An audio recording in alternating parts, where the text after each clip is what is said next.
देखिए, judicial confusion है और बेपनाह जुडिशल कन्फ्यूजन है और कानून के अंदर भी कुछ खामियां हैं जो पार्लियामेंट की और एग्जीक्यूटिव की लैक ऑफ इंटेंट दिखाते हैं और लॉ इन्फोर्समेंट की भी। आप जिस केस के हवाले से मुझसे आज मिले हैं, मेहदी काज़मी साहब का केस, रोज़े अव्वल से जिस जब से मैंने केस लिया है, मेरा मौक़िफ़ है कि इस केस को दफ़न करने में सूबे का आईजी खुद मुलव्वस है। इसी सिंध पुलिस ने चाइल्ड मैरिजेज़ के कुछ केसेज़ में बहुत बेहतरीन कार्रवाई दी करी है और कुछ केसेज़ में वो किसी भी वजह से पर्सनल हो गए हैं, तो उस केस को दफ़न करने में भी उन्होंने अपनी तरफ से कोई कसर नहीं छोड़ी थी। यानी कि बच्चियाँ सबकी सांझी नहीं हैं। ये हम बात क्या देते हैं, फ़ेवरेट्स हैं। आईजी साहब के फ़ेवरेट्स हैं, डीआईजी साहब के फ़ेवरेट्स हैं। अच्छा, इसी तरीके से जजेज़ को हम बात कर लें, मैं आपको एक ही जज का फ़ैसला दिखा दूँगा, जहाँ बच्ची दरियाफ़्त पहले किया गया कि कम उम्र है कि नहीं, मेडिकल करवाया गया। वो जब कम उम्र निकली, बेशक वो कुछ महीने ही कम उम्र निकली, उसको शेल्टर होम भेजा गया और उसकी कोहैबिटेशन को इलीगल कहा गया, चूँकि रूल्स कहते हैं सिंध चाइल्ड मैरिज लॉ के कि अगर कोई चाइल्ड मैरिज की विक्टिम हो, उसको या तो मैजिस्ट्रेट या पुलिस वाला और चाइल्ड प्रोटेक्शन अथॉरिटी का लॉ कहता है कि वो बच्ची विक्टिम ऑफ अब्यूज़ है, तो चाइल्ड प्रोटेक्शन ऑफिसर भी जाके फ़ौरन बच्चे की कस्टडी हासिल कर सकता है और उसको चाइल्ड प्रोटेक्शन सेंटर मूव करना है। आप क्यों फ़ौरन मूव करेंगे किसी को जिसने रज़ामंदी से शादी की है? क्योंकि आप उसको अब्यूज़ मान रहे हैं। जब आप उसको अब्यूज़ मान रहे हैं, तो हमारी अदालतों के अंदर एक तमाशा लगा हुआ है कि 491 की हफ्ज़ बेजा की पिटिशंस हों या जिस बच्ची को मुग़विया बना दिया है, उसी की तरफ से एक आप झूठ बोल के कि वो 18 की है, हरासमेंट की पिटिशन लगा दें।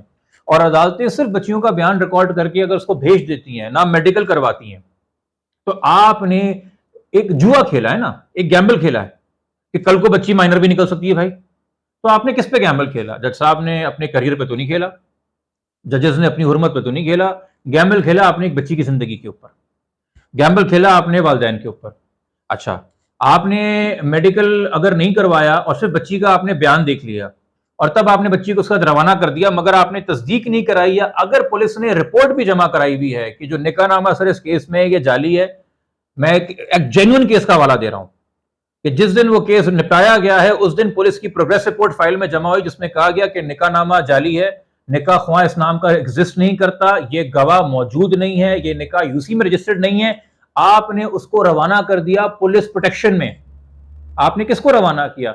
जो कि 493 ए का मुल्जिम है, यानी कि किसी लड़की को ये धोखा देके कि तुम मेरी लॉफुल वेरिड वाइफ हो, अपने साथ रखना, कोहैबिट करना, जिसमें 25 साल सजा है, आप उस ऑफेंडर को पुलिस प्रोटेक्शन दे रहे हैं। और उसके साथ फिर जो भी जिनसी काम हो रहा है वो रेप के जुमरे में आता है, क्लियरली सेक्सुअल अब्यूज के जुमरे में आता है। ना आपने बच्ची का मेडिकल कराया, ना आपने निकाहनामे की वेरिफिकेशन देखी, ना आपने इस लॉ को अप्रिशिएट किया कि 16 साल से कम उम्र की बच्ची की स्टेटमेंट की वैल्यू नहीं है, वालिदैन की, गार्डियन की स्टेटमेंट की वैल्यू है कि ये किडनैपिंग है कि नहीं, क्योंकि मर्जी बच्चे की नहीं, वालिदैन की है। अब आप जाके लड़ते रहे, अपीलों में जाके लड़ते रहे, ट्रायल कोर्ट के अंदर फाइट करते रहे, मगर ये पूरा पीरियड जो गुजर रहा है, जब वो मुल्जिम के साथ है, जब वो बच्ची ओपन टू अब्यूज है, सब्जेक्ट टू अब्यूज है, किसके खाते में लिखा जा रहा है? किसकी जिंदगी के साथ गैम्बल खेला गया है? ये बातें अगर मैं करूं, किसी को एतराज हो, कोई नाराज हो, तो चले जी हो जाए, क्योंकि मेरा करियर या मेरी लॉ प्रैक्टिस जो है वो किसी मासूम बच्चे की जिंदगी से या मजीद जो बच्चे मुतासर होने वाले हैं उनसे ज्यादा नहीं है। और जिस तरह से आप यूट्यूब का ट्रेंड देख रहे हैं, यार, एक वक्त था आर्मी चीफ का नाम लेते लोग डरते थे, 12-12 साल के बच्चे मजाक उड़ा रहे होते हैं।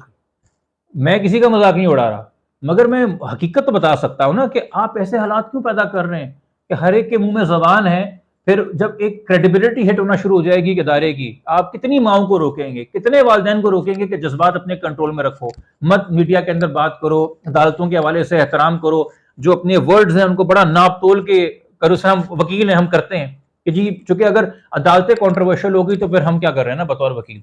बट अगर फैसले कॉन्ट्रोवर्शियल इस तरह के होंगे, या जिसको हम कह सकते हैं जुडिशल हेस्ट, जल्दबाजी के फैसले, वेल थॉट आउट फैसले नहीं, बस निपटाओ कार्रवाई, ऐसे फैसले होंगे, उसके रिपल इफेक्ट्स तो आएंगे, तारीख तो लिखेगी।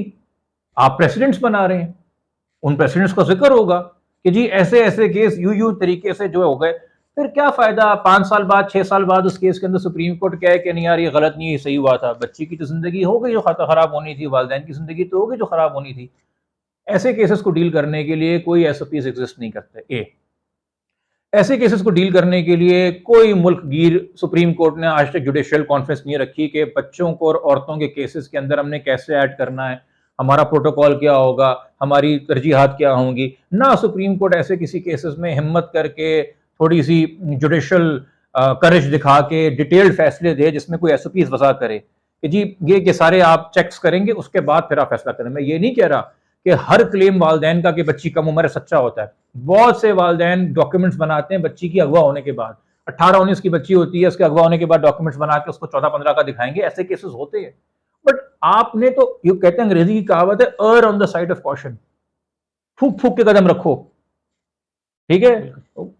तो हौले हौले चल ओ सनम, अगर गाने की उम्र, मफहूम बात का ये है, please ensure before you write off, before you pass a judgement.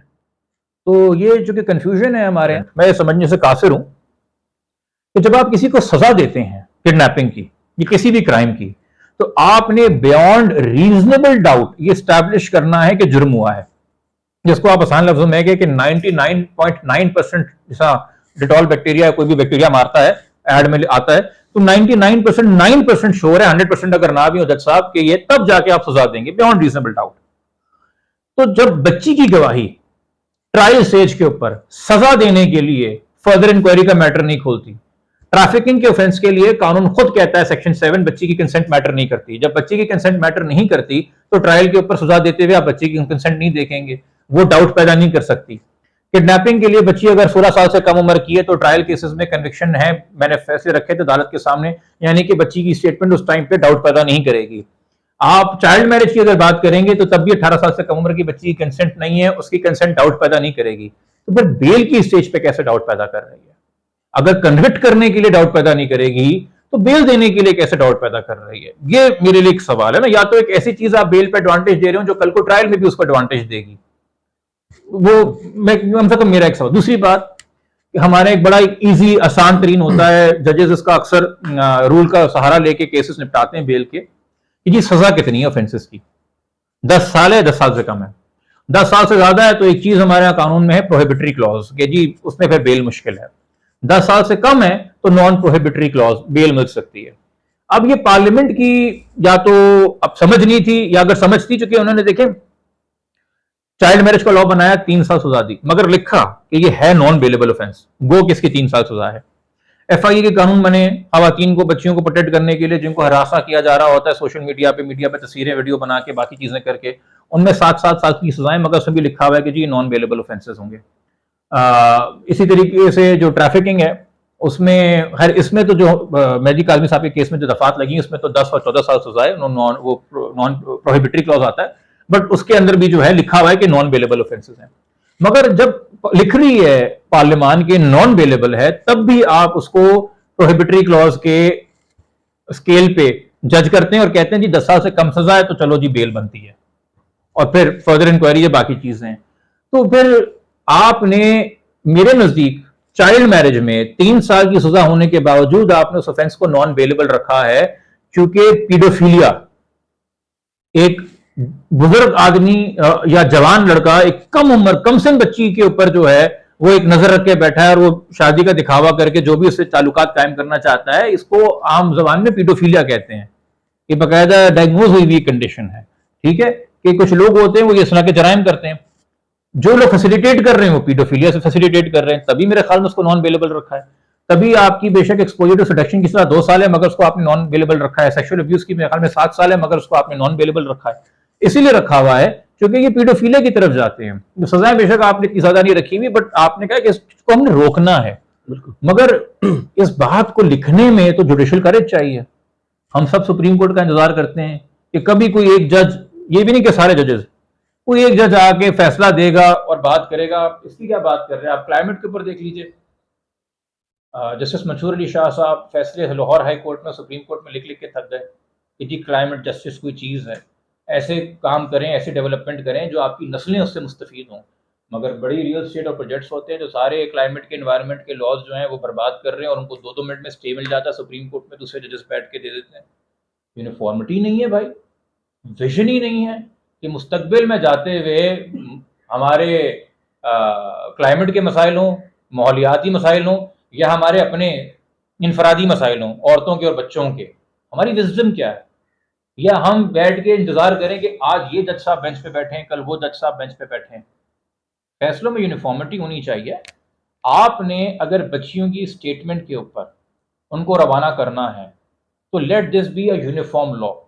ताकि वालिदैन को पता हो कि जी बच्चियों को ताला लगा के जाओ घर में, क्योंकि जैसी उसको प्यूबर्टी आई, कोई भी उसको ले गया और बच्ची ने बोल दिया हाँ जी मैं अपनी मर्जी से गई हूँ, तो तुम कुछ नहीं कर सकते, तुम्हारी गोद उजड़ चुकी है, तुम्हारी बच्ची तुम्हारे हाथ से जा चुकी है, अदालतें मुलजिम के साथ खड़ी हैं, अदालतें उसके साथ खड़ी हैं, जो जिस उम्र का भी हो चुके। देखें, फिर ये बात नहीं कीजिएगा कि जी लड़का भी तो 20-21 साल का है ना, हमने तो ऐसे भी केसेस किए जब लड़का 44 साल का था, बुढ़ा था, लड़की 13 साल की थी, 54 साल वाले केसेस भी किए हैं।